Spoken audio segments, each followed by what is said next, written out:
Vasanth TV ரசிகர்களுக்கு வணக்கம். இன்னைக்கும் சினிபுத்துல சினிமா பத்தின பல விஷயங்களை பார்க்க போறோம். விஜய் சேதுபதி அப்படின்னு சொல்லும்போது ஒரு நடிகனா மட்டும் கிடையாது, நல்ல வில்லன் அப்படின்னு சொல்லலாம். விஜய், ரஜினி மாதிரியான நடிகர்களுக்கு வில்லனா நடிச்சுட்டு, இது இல்லாம ஷாருக் கானுக்கு போய் ஹிந்தியில் வில்லனா நடிக்கிறான் பாருங்க அப்படின்னு சொல்லி ஒரு சூப்பரான வில்லனிக் ரோல் பண்ணியிருப்பாரு அப்படின்னு சொல்லலாம் ஜவான் திரைப்படத்தில்.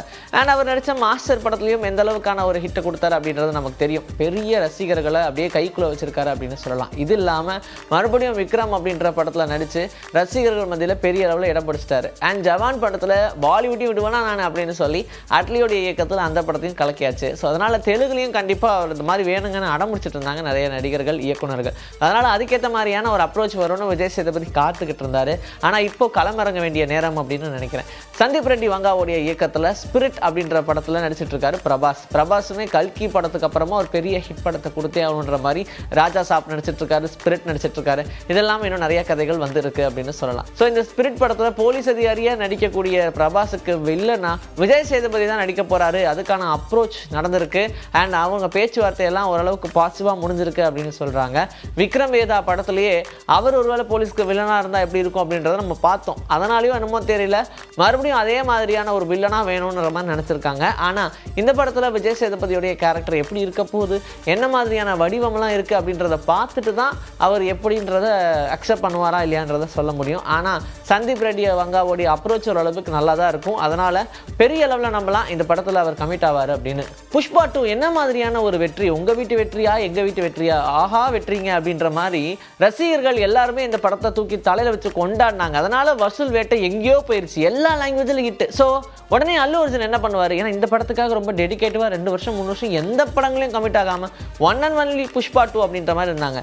அவருடைய தவம் வீண் போகலை அப்படின்ற மாதிரி தான் இந்த படம் ஒரு பெரிய சக்ஸஸ். சரி, அடுத்ததாக யாரோட இணைஞ்சு படம் பண்ணுவார் அப்படின்னு பார்த்தா ஆல்ரெடி ஒரு பெரிய பிளாஸ்ட்டை கொடுத்துட்டு என்ன பண்ணுறதுன்னு தெரியாமல் காத்துட்டு இருக்கக்கூடிய அட்லியோட கை கொடுக்க போகிறாரு அப்படின்ற மாதிரி தான் சொல்லியிருந்தாங்க.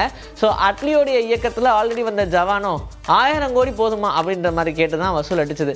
அதனால் அடுத்தபடியாக உருவாகக்கூடிய திரைப்படம் 600 கோடி ரூபாய் பட்ஜெட்டில் உருவாக போகுது. அதில் அல்லு அர்ஜுன் தான் கதாநாயகனாக நடிக்கிறாங்க, அட்லி தான் இயக்குறாங்க அப்படின்னு சொன்னாங்க. ஆனால் இதில் நிறைய தடங்கள் இருக்குது. ஏன்னா ஒவ்வொருத்தவங்களும் சம்பளம் அதிகமாக கேட்குறாங்க, என்ன பண்ணுறது அப்படின்ற மாதிரி ப்ரொடக்ஷனில் ஒரே குழப்பமாக இருக்குது அப்படின்ற மாதிரி திரையுலக வட்டாரத்தில் ஒரு மேட்ரு கசிஞ்சிருக்கு. அதாவது இந்த படத்துக்காக அட்லி 100 கோடி ரூபாய் சம்பளம் கேட்டாராம். அதனால் நிறைய ப்ரொடக்ஷன் ஹவுசஸ்லாம் மாறிட்டே இருந்துச்சு. நான் பண்ணுறேன் அப்படின்ற மாதிரி 2-3 பேர் முன் வந்திருக்காங்க. அதனால் யாருன்றதை சீக்கிரமாக சொல்லிடுவாங்க. அது இல்லாமல் இப்போது சரி அதையாவது அக்செப்ட் பண்ணலான்னு பார்த்தா அல்லு அர்ஜுன் அதுக்கு மேலே போகிறாரேப்பா அப்படின்ற மாதிரி தான் இருக்குது. 175 கோடி ரூபாய் எனக்கு சம்பளம் வேணும் அப்படின்ற மாதிரி சொல்லியிருக்காங்களாம். ஏன்னா இது வரைக்கும் இந்த மாதிரியான ஒரு சம்பளத்தை யாருமே வாங்கினதில்லை, அந்த அளவுக்கு நான் ஒரு ரெக்கார்டை பிரேக் பண்ணும் அப்படின்றதுக்காக கேட்டிருக்கிறதா சொல்கிறாங்க. சரி இதாவது பரவாயில்ல கொடுத்துடலாம் அப்படின்னு பார்த்தா ஒரு படம் வெளியே வந்துச்சுன்னா அந்த படம் வெளியே வந்த உடனே லாபத்துலேருந்து வேற 15% கேட்குறாங்க அப்படின்ற மாதிரி சொல்கிறாங்க. கண்டிப்பாக அவர் கேட்டிருக்க வாய்ப்பு ரொம்ப கம்மி தான். ஆனால் இந்த மாதிரிலாம் பேச்சு பொருள் அடி வாங்குதேப்பா அப்படின்னு கேட்கும் போது தான் மனசு ரொம்ப வலிக்குது. ஏன்னா அல்லு அர்ஜுன் என்னதான் வந்து நிறைய ஹிட் படங்களை கொடுத்துருந்தாலும் இப்போ இருக்கிற சூழ்நிலையில் நல்ல படங்களை கொடுக்கணும் அப்படின்னு நினைக்கிறவர் தான். அதனால் கண்டிப்பாக அட்லியோட இயக்கத்துக்காக அவர் இவ்வளோ டிமாண்ட் பண்ணுவாரா அப்படின்றது டவுட்டு. பட் இந்த மாதிரிலாம் பேசிக்கிறாங்க, ஏன்னா நடக்க போகுது அப்படின்றத பொறுத்து இருந்து பார்ப்போம். பூவுக்கு ஒரு மூக்குத்தி அப்படின்ற படத்தில் உதவி இயக்குனராக இருந்தவர் தான் பிரியதர்ஷன். ஆனால் அவருடைய இயக்கத்தில் மோகன்லால் வரிசையாக கிட்டத்தட்ட இத்தனை படங்கள் நடிப்பாங்களா அப்படின்ற மாதிரி எல்லாருமே வாயடிச்சு போனாங்க அப்படின்னு சொல்லலாம். பூவுக்குள் ஒரு மூக்குத்தி அப்படின்ற படத்தில் மோகன்லால் கதாநாயகனாக நடிச்சிருந்தாங்க. உதவி இயக்குனர் இருந்த பிரியதர்ஷனோட அப்பவே அவங்களுக்கு ஒரு நல்ல ஃப்ரெண்ட்ஷிப் ஏற்பட்டு வரிசையாக நிறைய திரைப்படங்கள் கொடுத்துக்கிட்டே இருந்தாங்க.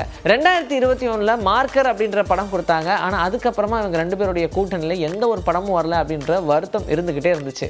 மோகன்லால் இந்த விஷயத்தை பற்றி சொல்லும்போது பிரியதர்ஷன் அவர்களுடைய முதல் திரைப்படத்துலையும் நான் தான் ஹீரோ, அவருடைய 100வது திரைப்படத்துலையும் நான் தான் ஹீரோ, கிட்டத்தட்ட 35 திரைப்படங்களுக்கு மேலே 2 பேரும் சேர்ந்து பணியாற்றிருக்காங்க அப்படின்னு சொல்லலாம். ஸோ பிரியதர்ஷன் அவருடைய 100வது திரைப்படம் டெஃபினட்டாக மோகன்லால் தான் இருக்கணும் அப்படின்னு அவரே அடம்பிடிச்சாரு.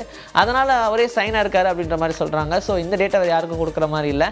அடுத்தடுத்தது இவருடைய நடிப்பிலே நிறைய படங்கள் ரிலீஸ்க்கு காத்திருக்கு. ஸோ ரிலீஸ் ஆகிட்டே இருக்கட்டும், இந்த படத்தில் நம்ம நடிச்சிட்டே இருப்போம் அப்படின்ற மாதிரியான மைண்ட் செட்டுக்கு மோகன்லால் வந்துட்டாராம். ஹெச் வினோதோடைய இயக்கத்தில் அனிருத்தோடைய இசையில் தளபதி விஜயோடைய நடிப்பில் உருவாக்கிட்டு இருக்கிற படம் தான் ஜனநாயகன். இந்த படம் ஒரு பொலிட்டிக்கல் ஃப்ளேவரில் இருக்க போது அப்படின்ற மாதிரி சொல்லிட்டாங்க. இப்படி தான் நான் பண்ணக்கூடிய அரசியலே இருக்கும் அப்படின்ற மாதிரிலாம் இந்த படத்தில் சொல்லியிருக்காங்கப்பா அப்படின்ற மாதிரிலாம் ஒன்று சொல்லிட்டு இருந்தாலும் கமர்ஷியலாக இந்த படத்தை ஹிட் கொடுக்க வேண்டிய கட்டாயத்தில் தான் இருக்காங்க. ஏன்னா விஜய் அவர்கள் சொன்ன மாதிரி இந்த படம் தான் அவருடைய கெரியரில் கடைசி படமாக இருக்கும், அதுக்கப்புறம் ஃபுல் அண்ட் ஃபுல் அரசியலில் மக்களுக்காக பணியாற்ற போகிறேன் அப்படிலாம் சொல்லிட்டு இருந்தார். ஆனால் இந்த படம் ஹிட் கொடுக்கணும் அப்படின்ற மாதிரியான ஒரு கட்டாயத்தில் அவர் இருக்கார் அப்படின்னு சொல்லலாம். ஏன்னா லாஸ்ட் படம் இப்படி ஆயிடுச்சப்பா அப்படின்னு யாரும் பேசிடக்கூடாதுல்ல. அதனால் பார்த்து இந்த படத்தை செதுக்கிட்டு இருக்காங்க.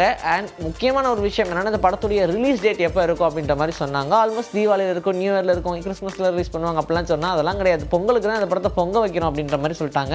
2026 Jan 9 இந்த படத்தை ரிலீஸ் பண்ணுறோம் அப்படின்ற மாதிரி சொல்லிட்டாங்க. ஸோ பொங்கலுக்கு இந்த படம் நம்ம எல்லாரையுமே பார்க்க வருது. ஜனநாயகனா விஜய் ஹிட் கொடுப்பாரா மாட்டாரா அப்படின்றத இந்த படத்துடைய முடிவில் தான் நம்ம தெரிஞ்சுக்க முடியும் அப்படின்ற மாதிரி சொல்கிறாங்க. ஸோ இன்னைக்கு நம்மளுடைய சினி பூத்தில் சினிமா பற்றின பல விஷயங்களை பார்த்தாச்சு. இதே மாதிரி அடுத்த எபிசோட உங்களை நான் வந்து சந்திக்கிறேன். Until then, this is bye from Vijay. Take care.